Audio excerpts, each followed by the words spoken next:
My unique skill made me OP even at level 1 के episode 11 की शुरुआत में हम लोग रियोटा को देखते हैं जो कि सोकर उठता है और वो देखता है कि एमिली अकेले काम कर रही है। वो उसे पूछता है कि बाकी सभी लोग कहाँ पर हैं। वो उसे पूछता है कि बाकी लोग कहाँ गए, तो एमिली बताती है कि सेलेस्टी और ईव आज सुबह डंजन के लिए निकल गए हैं क्योंकि टेलोलो में कुछ ज्यादा ही अमाउंट की कैट्स दिखाई दी है। ये सुनकर सातो कहता है अगर ऐसी बात है तो ईव तो पागल ही हो गई होगी। जिसके बाद वो कहता है कि बची एलिस, और क्योंकि बोन्स सी सेलेस्टी से डरती है तो एलिस अपने पुराने घर में ही रह रही है ना। जिस पर एमिली कहती है हाँ। तो अब सातो से पूछते है कि क्या तुम उनके साथ डंजन नहीं गई, जिस पर वो कहती है नहीं क्योंकि आज हार्वेस्ट फेस्टिवल था और मैं दोपहर के समय एलिस से मिलने जाऊंगी और उसी के साथ फेस्टिवल को देखूंगी। ये सुनकर सातो कहते हैं ओ हाँ, हार्वेस्ट फेस्टिवल आज से शुरू हो रहा है। तो एमिलिया उसे पूछती है कि क्या तुम भी हमारे साथ चलना चाहोगे, जिस पर सातो हाँ कर देता है। और अगले सीन में हम लोग देखते हैं वो लोग फेस्टिवल में आ जाते हैं। फेस्टिवल में देखने लायक काफी अलग अलग चीजें हैं। वो सब चीजें देखकर एमिली काफी एक्साइटेड हो जाती है। उसे देखकर सातो खुश होता है क्योंकि उसने एमिली को इतना ज्यादा एक्साइटेड नहीं देखा है क्योंकि वो हमेशा डंजन में रहा करती थी, तो उसके लिए ये फेस्टिवल की चीजें नहीं है। सातो उसे कहता है चलो हम लोग अपना पूरा दिन इस फेस्टिवल में एंजॉय करने के लिए लगा दें, जिस पर एमिली भी मान जाती है। और अब वो लोग आगे जाते हैं। वहीं पर एमिली को एक बेल अच्छी दिखती है। ये सुनते ही सातो दुकानदार से कहता है कि मैं इसको खरीद रहा हूँ। तो दुकानदार कहते हैं ठीक है, तुम्हें 3000 पिलोज देने होंगे। वहीं पर एमिली सातो से कहने लगती है कि ये तुम क्या कर रहे हो, मैं तो ऐसे ही कही थी। लेकिन सातो उसकी बात नहीं मानता है और वो उस बेल को खरीद कर उसे कहता है कि प्लीज इसे ले लो। तो अब एमिली भी उसे प्यार से ले लेती है, जिसके बाद उस बेल को अपने हैमर पर लगा देती है जिससे कि उस बेल को हमेशा अपने पास रख सके। ये आइडिया सातो को भी काफी पसंद आता है। और अब अगले सीन में हम लोग देखते हैं वो लोग एलिस के आने का वेट करते हैं। एलिस जैसे वहाँ पर आती है वो उन लोग को बताती है कि मैंने वहाँ पर एक अजीब स्टॉल देखी है। और अब वो लोग उस स्टॉल पर जाते हैं और अब उन्हें पता चलता है कि वो दुकानदार तो कम प्राइस में एक्सपीरियंस पॉइंट बेच रहा है। वो दुकानदार अब आकर सातो से कहता है कि क्या तुम्हें एक्सपीरियंस पॉइंट चाहिए, जिस पर सातो कहता है कि ये काम कैसे करता है। तो कहता है क्या तुम एक डंजन में गए हो जिसका नाम वल्किल है। तो सातो कहता है नहीं मैं नहीं गया। तो अब दुकानदार कहता है कि वहाँ पर एक मॉन्स्टर है जिसका नाम है प्लेटेड मॉन्स्टर और वो काफी अमेजिंग है। जब तुम उसे हराते हो तो वो तुम्हें काफी ज्यादा एक्सपीरियंस देता है। तो सातो कहता है कि ये तो बिल्कुल मेटल स्लाइम की तरह लग रहा है। तभी दुकानदार कहते हैं कि तुम्हें इनमें से एक बॉक्स को बाहर रखना होगा और उसमें से प्लेटेड मॉन्स्टर स्ट्रे बन के बाहर आएगा और फिर तुम्हें बस उसे हराना है और तुम्हारा लेवल अप हो जाएगा। तो क्या तुम इसे लेना चाहोगे। तो एमिली कहती है कि ये तो काफी इंटरेस्टिंग चीज है। वहीं पर एलिस कहती है कि मैं और सातो तो अब लेवल अप नहीं कर सकते हैं, लेकिन ये एमिली के लिए जरूर काम आ सकती है, जिस पर सातो भी कहता है हाँ। और अब अगले सीन में हम लोग देखते हैं उन लोगों ने वो बॉक्स खरीद दिया है और अब वो उसे बाहर रख देते हैं, जिसकी वजह से उसमें से स्ट्रे निकल कर बाहर आ जाता है। सातो अब जल्दी से उसके ऊपर बाइंडिंग बुलेट का यूज करके उसे बांध देता है। ये देखकर एलिस एमिली से कहती है जाओ जाकर अब उसे खत्म कर दो। तभी सातो कहते नहीं अभी नहीं। ऐसा बोलने के बाद वो रिजर्वेशन स्पेल का यूज करता है उस ट्रे के ऊपर और अब एमिली से कहते हैं कि तुम जाकर अभी उसे मार सकती हो। ये सुनकर एमिली जाकर उस मॉन्स्टर को मार देती है और अब उसे एक बुलेट ड्रॉप में मिलती है। ये देखकर एलिस कहती है कि मुझे लगा था कि स्ट्रे मॉन्स्टर कोई भी आइटम ड्रॉप नहीं करते हैं, तो ये कैसे। तो सातो बताता है कि ये मेरे रिजर्वेशन स्पेल का काम है। जब भी मैं इसे यूज करता हूँ मेरे ड्रॉप रेट उस मॉन्स्टर पर लग जाते हैं, भले ही एमिली वो हो जो उस मॉन्स्टर को हराएगी। तभी एमिली भी कहती है हाँ मैं लेवल अप भी होंगी और मुझे आइटम भी मिलेगा। ये सुनकर एलिस कहती है कि तो काफी कमाल की बात है। वहीं पर अब सातो जाकर उस बुलेट को उठाता है और उसे पता चलता है कि ये बुलेट तो स्ट्रेंथनिंग बुलेट है। सातो अब उसे ट्राई करता है लेकिन उसके गन के सामने एक मैजिक सर्कल बनता है, लेकिन अब वो गायब हो जाता है। उसे देखकर सातो कहता है कि ये तो कुछ भी नहीं हुआ, कहीं मेरी गन टूट तो नहीं गई। सातो इस बार अब अपनी नॉर्मल बुलेट को शूट करने की कोशिश करता है और अब वो बुलेट इतनी ज्यादा तेजी से शूट होती है कि सामने वाले जो पत्थर होता है वही टूट जाता है। अब सातो कहता है मुझे समझ आ गया, स्ट्रेंथिंग बुलेट को यूज करने के बाद जो बुलेट शूट करते हैं वो स्ट्रेंथन हो जाती है। ये तो काफी कमाल की है। चल हम लोग वापस उस स्टोर पर जाकर और बॉक्सेस खरीदते हैं। और अब अगले सीन में हम लोग देखते हैं कि उन लोगों ने काफी सारे स्ट्रे मॉन्स्टर को मार दिया और अब उन्हें काफी स्ट्रेंथिंग बुलेट मिल गई है। वो लोग टाउन में चले रहे होते हैं, तभी अचानक से उन्हें एक आवाज आती है। वो लोग सामने जाकर देखते हैं तो उन्हें पता लगता है कि एक स्ट्रे अपने केस से बाहर निकल गया है और लोगों के ऊपर हमला कर रहा है। वो एक छोटी बच्ची के ऊपर हमला करने वाला होता है। इतने में सातो आकर स्ट्रे के ऊपर लात मार के उसे नीचे गिरा देता है। उसे गिराने के बाद वो सभी से कहता है कि अब सब कुछ ठीक है, मैंने इस मॉन्स्टर को हरा दिया है। लेकिन तभी एलिस उसे कहती है नहीं तुमने अभी तक इसे नहीं हराया है। जिसके बाद अब सातो पीछे मुड़कर देखता है और अब उसे पता चलता है कि वो मॉन्स्टर तो और बड़ा होता जा रहा है। ये देखकर वो छोटी बच्ची डर जाती है। तो अब सातो जल्दी से उसे उठाकर पीछे ले आता है और अब इतने में ही एमिली जाकर अपने हैमर से उस मॉन्स्टर के ऊपर हमला करके उसे नीचे गिरा देती है। लेकिन इसी के बाद वो मॉन्स्टर और भी ज्यादा काफी बड़ा हो जाता है। ये देखकर एमिली कहती है कि मेरा अटैक काम नहीं किया। उसे देखकर सातो कहता है कि हाँ कुछ तो अजीब चल रहा है, ये मॉन्स्टर तो हमारे अटैक को ऑब्जर्व करने के बाद बड़ा होता जा रहा है। तभी हम लोग देखते हैं वहाँ पर नेपच्यून ग्रुप आ जाता है जो कि सातो से कहते हैं तो तुम्हें इसे लड़ने में दिक्कत हो रही है, देखकर लगता है कि तुमने इस चीज को काफी बड़ा बना दिया। इस पर सातो कहते हैं हाँ हमें स्मार्ट बनना होगा, नहीं तो ये अटैक करके लोगों को मारता रहेगा। ये सुनकर नेपच्यून सातो से कहते हैं तुम क्या करोगे, क्या तुम यहाँ से भागोगे। तो सातो कहते हैं पागल मत बनो, तुम मेरी हेल्प करो, हमें टाउन को बचाना होगा। जिस पर नेपच्यून भी मान जाता है और वो अपने साथियों को बुलाता है। तो उसके साथ ही अपनी पावर को यूज करते हैं और अब वो नेपच्यून को और स्ट्रॉन्ग बना देते हैं। नेपच्यून के पीछे अब पंख आ जाते हैं और वो उड़ने लगता है और वो कहता है ये देखो ये है पावर नेपच्यून फैमिली की। ये देखकर तो सातों भी हैरान होता है। वहीं वो कहता है कि हम लोग को एक साथ मिलकर इस मॉन्स्टर के ऊपर हमला करना होगा।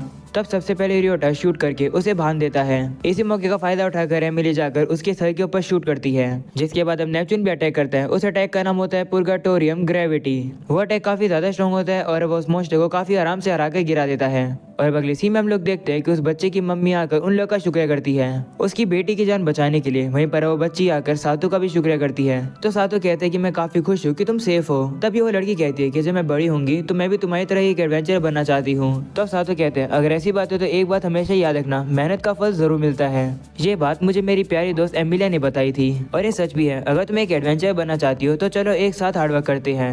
ये सुनकर लड़की खुश हो जाती है और वो कहती है हाँ, जिसके बाद वहाँ से चली जाती है। तभी हम लोग देखते हैं वहाँ पर सेलेस्टो और ईव आ जाती है। उन्हें देखकर सातों कहते हैं कि तुम लोग तो डंजन में थे ना।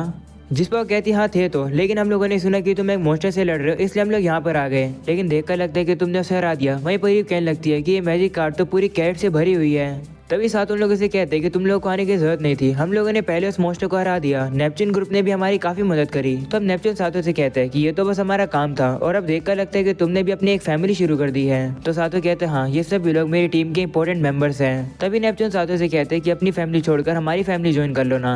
इस पर सातों कहते हैं कि मैं तुमसे कितनी बार कहा है, तुम जितनी बार ही पूछोगे मेरा आंसर नहीं होगा। ये सुनकर नेपच्यून कहते हैं काफी दुखी की बात है कि तुमने रिजेक्ट कर दिया इस ऑफर को, लेकिन आज मुझे तुम्हारे संग लड़ने का मौका मिला, इतना शायद से मेरे लिए काफी है। हाँ, आज के इतने काफी है, तुमसे हम लोग बाद में मिलेंगे। ऐसा बोलकर नेपच्यून ग्रुप वहां से चला जाता है। और अब अगले सीन में हम लोग देखते हैं सातों और बाकी लोग एक साथ खड़े होते हैं। वहीं पर अब उन लोग को भूख लगने लगती है। तब सातों कहते हैं कि हम लोगों ने आज काफी मेहनत करी है और हम लोग यहाँ पर हैं, तो चलो चलकर स्टॉल्स में खाना खाते हैं और साथ में फेस्टिवल को एंजॉय करते हैं। सभी लोगों को ये आइडिया काफी ज्यादा पसंद आता है और अब वो लोग फेस्टिवल में आकर अलग अलग गेम्स को ट्राई करते हैं, जिसके बाद वो लोग खाना खा रहे होते हैं। वहीं पर अब ईव मीट खा रही होती है। उसे देखकर सातों और एमिली काफी शौक होते हैं और कहते हैं कि तुम कैट्स के अलावा भी और कुछ खाती हो। तब ईव कहती है कि जो रैबिट्स होते हैं वो मीट भी खा सकते हैं, उन्हें वो भी अच्छे लगते हैं और कुछ भी नहीं। तो सातों से कहते हैं कि तुम्हें एक पिकी ईटर नहीं बना चाहिए। ये सुनकर ईव को गुस्सा आ जाता है और वो सातों के सर पर मारती है, जिसके बाद वो लोग आगे चलते हैं। तभी एली सातों को बताती है कि देखकर लगता है कि उस तरफ काफी सारे मॉन्स्टर्स हैं। तो सातों घबरा जाता है और कहते हैं कि कहीं और ज्यादा स्ट्रे मॉन्स्टर तो नहीं आ गए। तभी सेलेस्टी कहती है अगर वो इस डायरेक्शन में है तो जरूर से वो अरीना होगी। ये सुनकर एली हैरान होती है और कहती है क्या यहाँ पर एक अरीना है? तभी सातों कहते हैं हाँ, हार्वे फेस्टिवल में गुड्स को गैदर किया जाता है और उन्हें अरीना के अंदर स्टे बनाया जाता है और फिर उन्हें मारा जाता है। ये सुनकर एलिस कहती है कि ये तो काफी ज्यादा अजीब बात है। तभी सेलेस्टी उसे बताती है कि जो फाइटर्स हैं वो पेयर में पार्टिसिपेट कर सकते हैं। अगर तुम उस स्टे को मारने में कामयाब होती हो तो तुम्हें रेयर आइटम मिल सकता है प्राइस के तौर पर। ये सुनकर सातों एक्साइट हो जाता है और कहते हैं रेयर आइटम, मैं इसे जरूर ट्राई करना चाहूंगा, क्यों ना हम लोग पार्टिसिपेट करें। ये सुनकर एमिली कहती है लेकिन तुम्हारी टीम में कौन होगा? अगर तुम्हें पार्टिसिपेट करना है तो तुम्हें एक और पर्सन की जरूरत होगी। तो अब सातों थोड़ा सोचता है और वो सेलेस्टी से कहते हैं कि क्या तुम टीम में आना चाहोगी? ये सुनकर सेलेस्टी काफी शौक होती है और वो सातों से कहती है क्या मैं? तो सातों से कहते हैं कि तुम इतनी सरप्राइज क्यों? मेरे हिसाब से तो तुम बेस्ट चॉइस रहोगी। ये सुनकर सेलेस्टी को लगता है कि सातों उससे इनडायरेक्टली प्रपोज कर रहा है, लेकिन ऐसा नहीं होता है। सातों अब उसे कहने लगता है कि तुम्हारे पास हर चीज की हमेशा इन्फॉर्मेशन होती है, तुम्हें मॉन्स्टर्स के बारे में भी काफी पता है, इससे तुम बेस्ट रहोगी। ये सुनकर सेलेस्टी गुस्सा हो जाती है कि सातों बस उसे इस तरीके से देखता है। सेलेस्टी की ऐसी शक्ल देखकर सातों से कहता है क्या हुआ, कोई दिक्कत है क्या? जिस पर सेलेस्टी कहती नहीं, कोई भी दिक्कत नहीं है। और अब अगले सीन में हम लोग को अरीना का सीन दिखाया जाता है, जहाँ पर एमिली और बाकी सभी लोग चीयर कर रहे होते हैं सातों और सेलेस्टी के लिए। वहीं पर हम लोग देखते हैं कि उनका अपोनेंट होता है एक स्लाइम। सबसे पहले सेलेस्टी उसके ऊपर इन्फर्नो का यूज करती है और अब क्योंकि इस स्लाइम की स्पेशल एबिलिटी है कि अब कोई और ही इसे हराएगा, तब सातों इस मौके का फायदा उठाकर उसके ऊपर शूट करके उसे खत्म कर देता है। ये देखकर ऑडियंस काफी ज्यादा पागल हो जाती है, जिसके बाद अब सातों सेलेस्टी की तारीफ करता है। वहीं सेलेस्टी कहती है कि मैं और ज्यादा हार्डवर्क करूंगी ताकि मैं तुम्हारे लिए एमएलए जितनी इंपॉर्टेंट बन सकूं। तो सातों कहते हैं कि तुम पहले से मेरे लिए उतनी ही इंपॉर्टेंट हो। ये सुनकर सेलेस्टी कहती है कि ऐसा मत कहो, मुझे कुछ ज्यादा खुशी हो जाती है। और अब अगले सीन में हम लोग देखते हैं रात हो जाती है। वो लोग कहते हैं कि उन लोगों को फेस्टिवल में काफी ज्यादा मजा आया। वहीं सातों सेलेस्टी से पूछते हैं कि प्राइस में तुम्हें क्या रेयर आइटम मिला। तब वो उस चीज को बाहर निकालती है और कहती है कि मुझे ये अजीब चीज मिली है, पता नहीं ये क्या है। उसे देखकर एमिली कहती है कि ऐसी चीज मैंने कभी नहीं देखी। तो सातों से बताते हैं कि ये तो फायर वर्क है। और अब अगले सीन में हम लोग देखते हैं वो लोग इस फायर वर्क को चलाते हैं और उन्हें काफी ज्यादा मजा आता है। उन लोगों ने ऐसी चीज कभी भी एक्सपीरियंस नहीं करी थी। वहीं सातों कहते हैं कि मैंने कभी नहीं सोचा था कि मैं इस वर्ल्ड में फायर वर्क के साथ खेलूंगा। और अब फायर वर्क खत्म हो जाते हैं। वो लोग कहते हैं कि काफी ज्यादा मजा आया। वहीं एलिस कह रही होती है कि मुझे आज काफी ज्यादा मजा आया, लेकिन तभी ऐसा लगता है कि वो अपने होश में नहीं है और अब वहाँ से आगे चलने लगती है और कहती है कि वो लोग मुझे बुला रहे हैं। तभी सातों उसे पकड़ता है और कहता है क्या हुआ तुम्हें, तुम ठीक तो हो ना? जिसके बाद सेलेस्टी को होश आ जाता है और वो कहती है हाँ मैं ठीक हूँ। तभी एमिली वहाँ पर आती है और उसे पूछती है कुछ हुआ है क्या? तो एलिस कहती है कि मुझे ऐसा लग रहा है कि कोई मुझे बुला रहा है। तो सातो से पूछता है कौन सी डायरेक्शन से बुला रहा है। तो एलिस कहती है वहाँ से। ये देखकर सेलेस्टी कहती है कि वहाँ तो नियोनियम डंजन है, क्या तुम्हें एक और मोस्टर बुला रहा है दोस्त बनने के लिए। इस पर एलिस कहती है हाँ ऐसा हो सकता है, मैं श्योर नहीं हूँ, लेकिन तभी ईव कहने लगते है कि मैं भी एक ऐसे मोस्टर से दोस्ती करना चाहती हूँ जो कि मुझे इन्फिनिट कैरेट दे, या फिर एक कैरेट ही मेरी दोस्त बन जाए। ये सुनकर एमिली कहती है कि मुझे उस कैरेट फ्रेंड के लिए बुरा लग रहा है क्योंकि तुम उसे खा ही लोगी।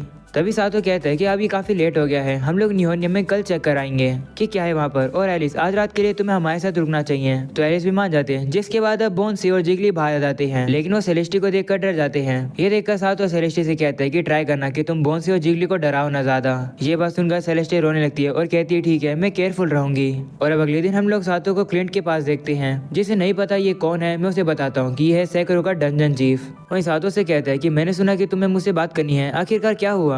जिसके बाद वो लोग टेबल पर बैठ जाते हैं और अब क्लिंट सातो को बताता है कि कल रात से डंजन के अंदर कोई भी ड्रॉप नहीं मिल रहे हैं। ऐसा सिर्फ एक ही डंजन में नहीं हो रहा है, बल्कि टेलोलू, सिलिकॉन, आर्सेनिक और दो और सभी डंजन के अंदर ऐसा हो रहा है। सैकड़ों के 6 डंजन में ड्रॉप मिलने बंद हो गए।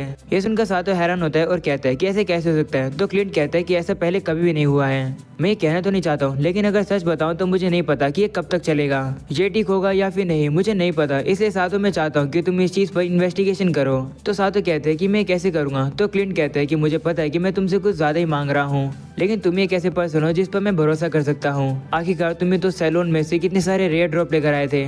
तो सातो कहते हैं ठीक है, मैं इस चीज को इग्नोर तो नहीं कर सकता हूँ, मुझसे जितना हो सकेगा मैं करने की कोशिश करूंगा और पता लगाऊंगा कि आखिरकार क्यों हो रहा है। और अब अगले सीन में हम लोग देखते हैं वो लोग टेलुलू के लेवल 2 पर होते हैं, जहाँ पर एमिली एक स्लाइम को हराती है, लेकिन उसे कोई भी ड्रॉप नहीं मिलता है। ये देखकर वो लोग कहते हैं कि तो ये बात सच है, और ऐसा तो हर फ्लोर पर हो रहा है। जिसके बाद अब उनकी नज़र कुछ एडवेंचर्स के ऊपर जाती है जो कि काफ़ी ज़्यादा परेशान होते हैं क्योंकि उन्हें भी ड्रॉप नहीं मिल रहा होता है। वो लोग कहते हैं कि अगर हमें ड्रॉप नहीं मिलेंगे तो हम लोग पैसे कैसे कमाएंगे, हमें तो पैसे की ज़रूरत है, आखिरकार हम लोग अब क्या करें। वो लोग अब आगे जाते हैं इस होप में कि उन्हें कोई जगह मिल जाएगी जहाँ से उन्हें ड्रॉप मिलेंगे। ये देखकर सेलेस्टी कहती है कि काफ़ी ज़्यादा बुरा हाल है, इसी की वजह से प्राइसेस भी बढ़ गए हैं। ये सुनकर एमिली कहती है कि काफ़ी ज़्यादा बुरा होगा अगर हम लोग वेजिटेबल्स नहीं खरीद पाएंगे तो। तभी ईव सातो के पास एक स्लाइम को ले आती है और कहती है इसे मार के कैरेट को निकाल दो। तो सातो कहते हैं मुझे नहीं पता कि इसमें से ड्रॉप मिलेगा या फिर नहीं। जिसके बाद अब वो शूट करता है और अब वो स्लाइम को हराने के बाद सातो को ड्रॉप में एक कैरेट मिल जाती है। उस कैरेट के मिलने के बाद ईव काफ़ी ज़्यादा खुश हो जाती है। ये देखकर सातो काफ़ी हैरान होता है। वहीं एमिली कहती है कि तो काफ़ी ज़्यादा अजीब बात है कि सिर्फ सातो को ही ड्रॉप मिल रहे हैं। ये सुनकर सातो को तभी रात की बात याद आती है जहाँ पर एलिस को कोई बुला रहा था, और अब उसे एमिली की बात याद आती है जहाँ पर एमिली ने उसे नियोनियम के बारे में बताया था कि वो एक यूजलेस डंजन है जहाँ पर कोई भी ड्रॉप नहीं मिलते हैं। सातो का पता चल जाता है कि आखिरकार प्रॉब्लम क्या है। वो अब उन लोगों से कहता है कि मैं थोड़ी देर में आया, और अब अगले सीन में हम लोग देखते हैं सातो नियोनियम में आता है और कहता है कि इस समय सभी डंजन की हालत नियोनियम जैसी हो गई है। और अगर मैं सही हूँ तो रात के समय पर एलिस को किसी चीज़ की प्रेजेंस तो फील हुई थी। और अब अगले सीन में लोग देखते हैं सातो नियोनियम के लेवल 4 पर आ जाता है और अब उसके सामने एक लड़की आ जाती है जो कि घोस्ट लग रही होती है।